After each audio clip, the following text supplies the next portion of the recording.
कर रही हैं? भाभी जी कुछ नहीं, वो श्रवण के बारे में सोच रही थी।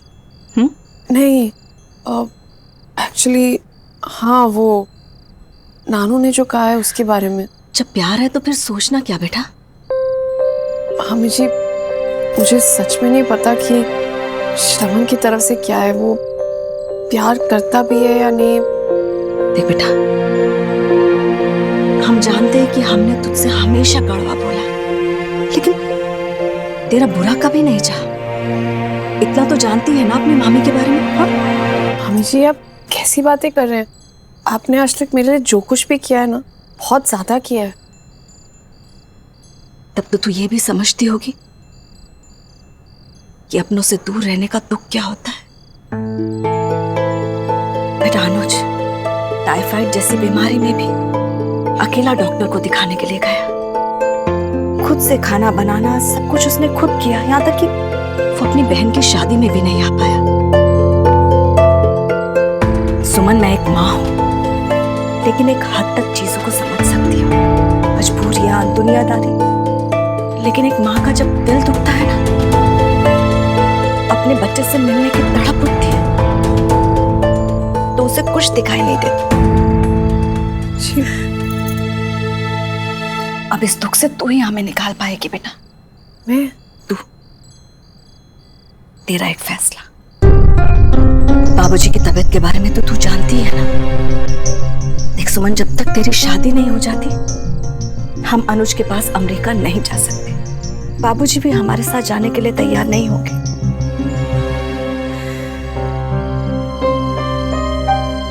बेटा, वो परिवार बहुत अच्छा है। देख, हमने तो प्रीति की शादी भी वहीं की है। और फिर श्रवण को तो बचपन से जानती है, तेरा दोस्त है। और जैसा बाबूजी ने कहा, कोई झगड़ा, कोई लड़ाई, कोई अहंकार प्यार से बढ़कर नहीं होता। बेटा, अपनी किसी भी चीज को तू बीच में मत आने देना। ऐसे मौके बार बार नहीं मिलते। ठीक है, अगर तुझे फैसला लेने में उलझन हो रही है बेटा, तो अपनी एक बात याद कर ले। याद है, तू हमसे कहा करती थी कि मामी मैं आप लोगों का कर्ज कैसे उतारूंगी? तो सुमन अब वो पल आ गया है जब तू अपना कर्ज उतार सकती है।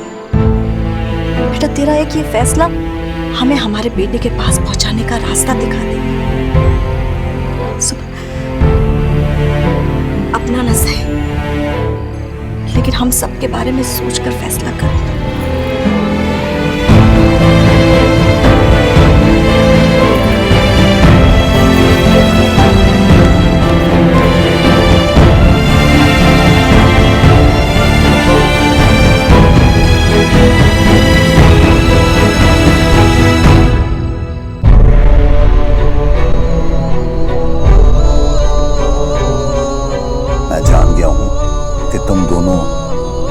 दूसरे को बहुत प्यार करते हो। मैं चाहता हूं तुम दोनों शादी कर लो। एक वक्त था जब तुमसे शादी करना, तुम्हारे साथ जिंदगी बिताना मेरा सपना था।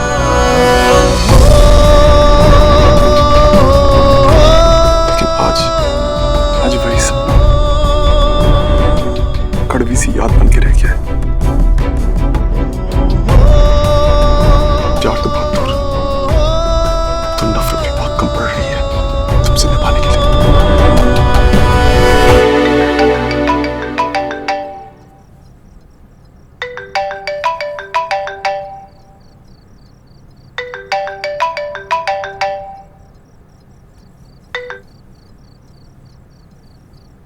हेलो। बोलो। बिजी तो नहीं हूँ? I mean, बात कर सकते हैं? बात ही तो कर रहे हैं। वो नानू ने कहा था कि हम दोनों को बात कर लेनी चाहिए। कल जवाब देना है ना उन्हें। लेकिन तुम ऐसे ही चले गए, इसलिए आई थॉट कि मैं तुमसे पूछ लूं। क्या हम दोनों दो मैच्योर लोगों की तरह बैठकर बात कर सकते हैं?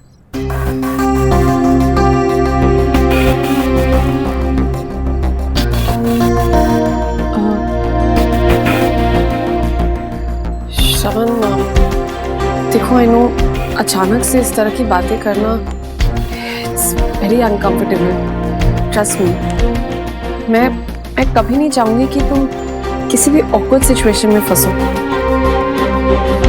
लेकिन ये मैटर बहुत बड़ा है क्योंकि इसमें हम दोनों की फैमिलीज इन्वॉल्व हैं और इसलिए हमें उनके खातिर अपने जितने भी इश्यूज हैं उन्हें साइड में रख के इस सिचुएशन को केयरफुली हैंडल करना होगा।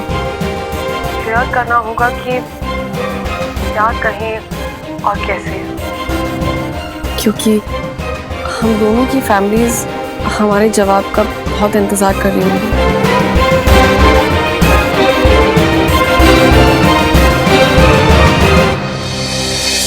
What? सुमन और श्रवण की शादी?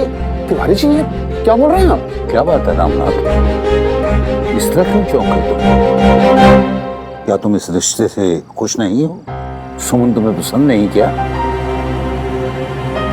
नहीं नहीं तिवारी जी, ऐसी बात नहीं है, लेकिन फिर भी श्रवण और सुमन की शादी, मेरा मतलब कि मुझे कुछ।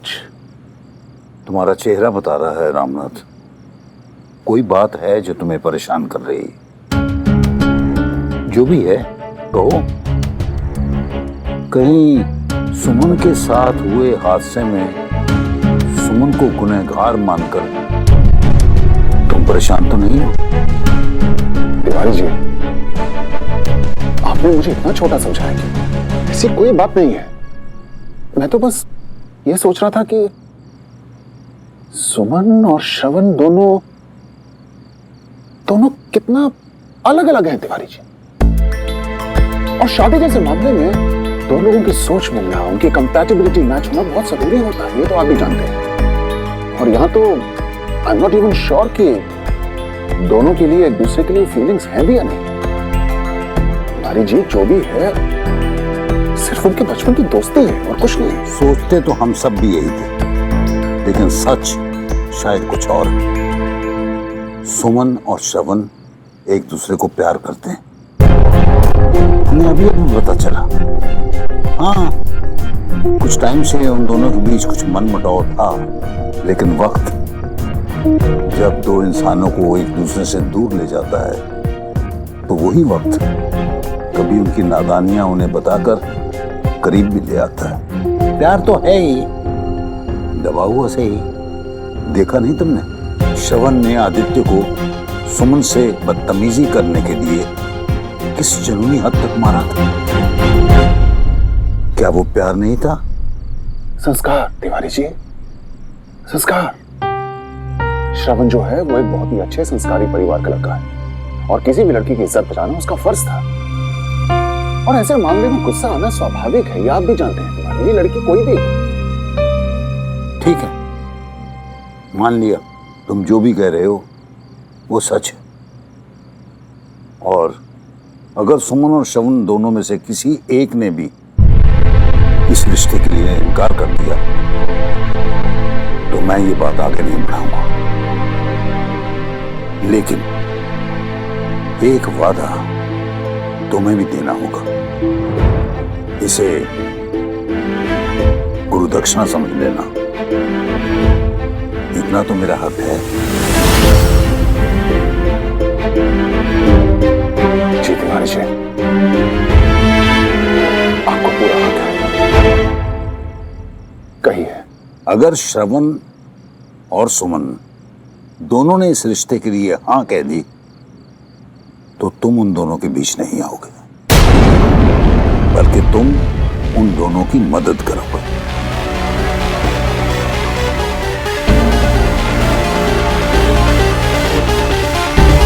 ठीक है तिवारी जी, मैं आपको वचन देता हूं कि अगर श्रवण ने शादी के लिए हाँ बोल दिया तो मैं उन दोनों की शादी के बीच में नहीं आऊंगा।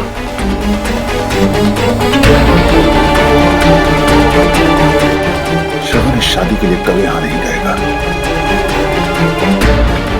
लेकिन फिर भी उसके मन में क्या चल रहा है ये जानना बहुत जरूरी है। और अगर कहीं वो जरा सा भी फिसला तो उसे समझाना भी बहुत जरूरी है।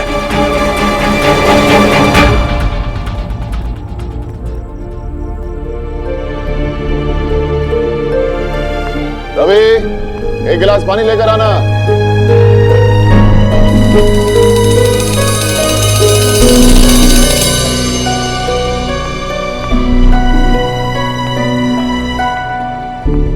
भाई साहब,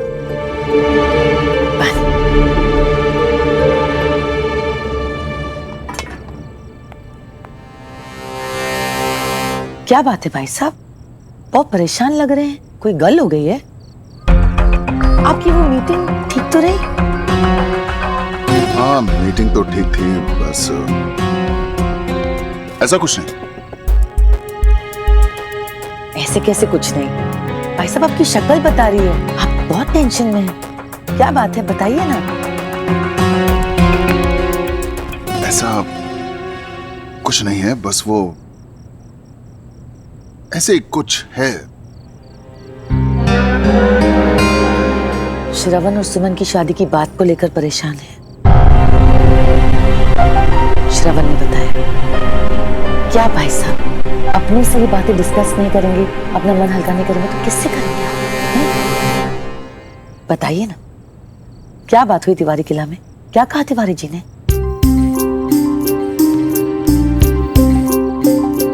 तिवारी जी ने आज मुझसे अपनी गुरु दक्षिणा मांग ली कामिनी। गुरु दक्षिणा? और गुरु दक्षिणा में उन्होंने मुझसे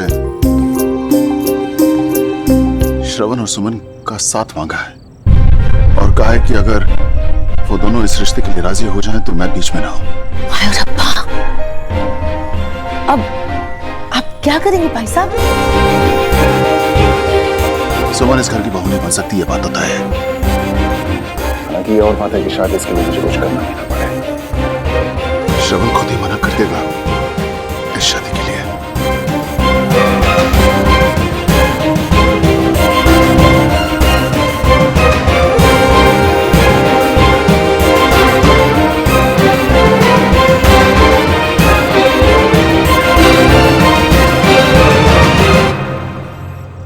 इन्ना विश्वर मत होइए भाई साहब, क्योंकि मेरा अगला पासा आपकी बाजी को पलट कर सुमन को आपकी बहू बनाकर छोड़ेगा। हाय रब्बा भाई साहब, मुझे ऑलरेडी आपके लिए इतना बुरा लग रहा है।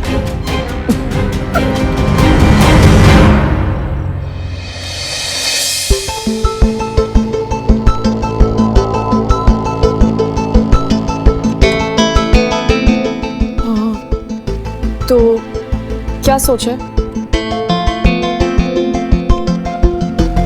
सोचना क्या है? आई थिंक हम दोनों ही काफी क्लियर हैं। हम दोनों एक दूसरे की शक्ल तक देखने से चिढ़ते हैं। शादी तो बहुत दूर की बात है, यहाँ तो हाय हेलो का रिश्ता भी नहीं जुड़ सकता। पता नहीं किसने नाना जी से जाके कह दिया कि मैं और तुम एक दूसरे से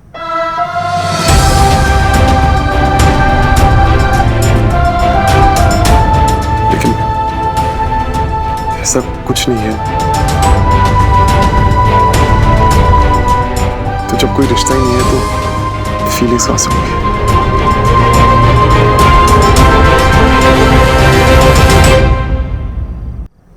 अब मुझे लगता है ना कि नाजी को चिंता है तुम्हारी शादी को लेके, लेकिन उस चक्कर में मैं अपनी बर्बादी नहीं प्लान कर सकता ना। उन्हें लग रहा होगा कि आप कौन शादी करेगा सुमन से, लेकिन हमें इसकी फिक्र करने की कोई जरूरत नहीं है। लड़के ना बहुत डम होते हैं, सिर्फ शक्ल देखते हैं, ये नहीं देखते कि लड़की की असलियत क्या है। और तब भी अगर तुम्हारे पैरामीटर में कोई फिट नहीं हुआ तो हमारा सर्कल बहुत बड़ा है, उसमें तुम्हारे ये रिच दूल्हे की कैटेगरी फुलफिल करने वाला कोई ना कोई मिल ही जाएगा। वाली यार, I'll find you again। और मैं कल नाना जी से भी यही कह दूंगा सिंपल।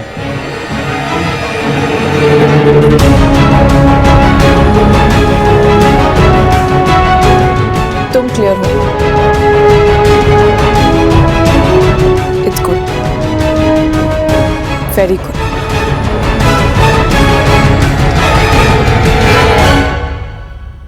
इन दैट केस मैं भी बहुत क्लियर हूं, तो ठीक है, कल नानू से हम कह देंगे। और एक चीज और, तुम नानू की बिल्कुल फिक्र मत करना, उन्हें मैं संभाल लूंगी। और मेरी शादी की टेंशन तो बिल्कुल मत लेना, वो मैं और मेरी फैमिली हैंडल कर लेंगे।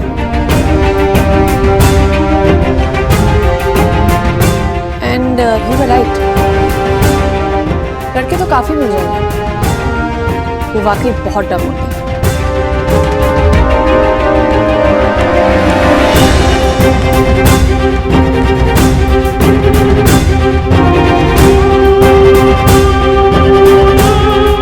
आई डोंट थिंक मुझे श्रवण से कुछ और कहने की जरूरत पड़ेगी। इन दोनों के बीच तो वैसे ही इतनी आग लगी हुई है, खुद ही कल मना कर देंगे।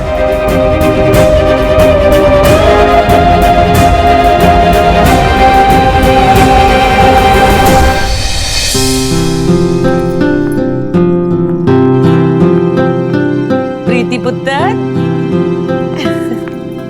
फिर मिली अपनी बहन से, करी खूब सारी गल्ला, क्या डिसाइड करा है बता? आज मम्मी जी?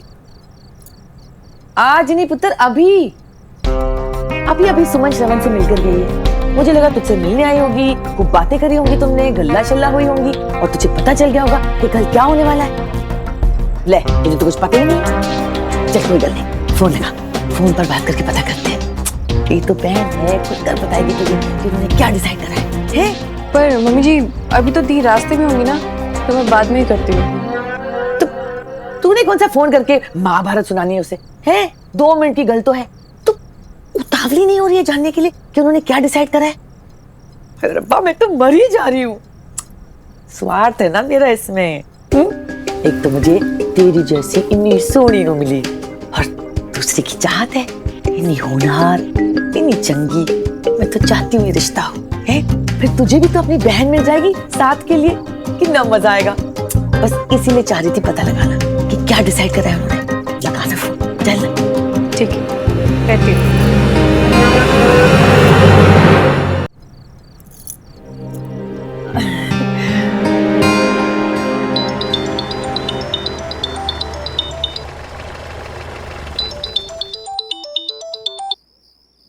हाँ प्रीति।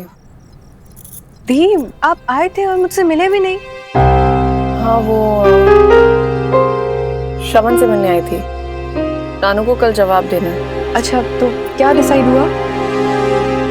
सही, करने तो कुछ और आई थी लेकिन हो कुछ और ही गया।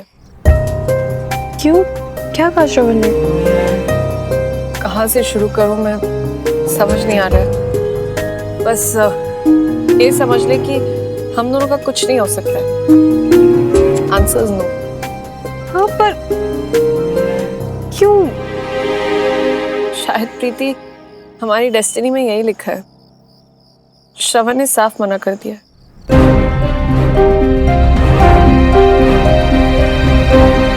इनफैक्ट वो तो इस बारे में सोचना तक नहीं चाहता, बहुत ज्यादा नफरत करता है वो मुझसे। बस यही कह देंगे हम नानू को कल। चल तू ध्यान रख अपना, मैं बाद में फोन करती हूँ। ओ मम्मी जी, दी समझ गई मैं पुत्र, तू पढ़ना, मैगजीन पढ़। दोनों मिलके मेरे प्लान को फ्लॉप करने में लगे। और सोच पामनी, क्या चाहती हो तुम श्रवण? हर बार मुझे ब्लेम करना जरूरी है?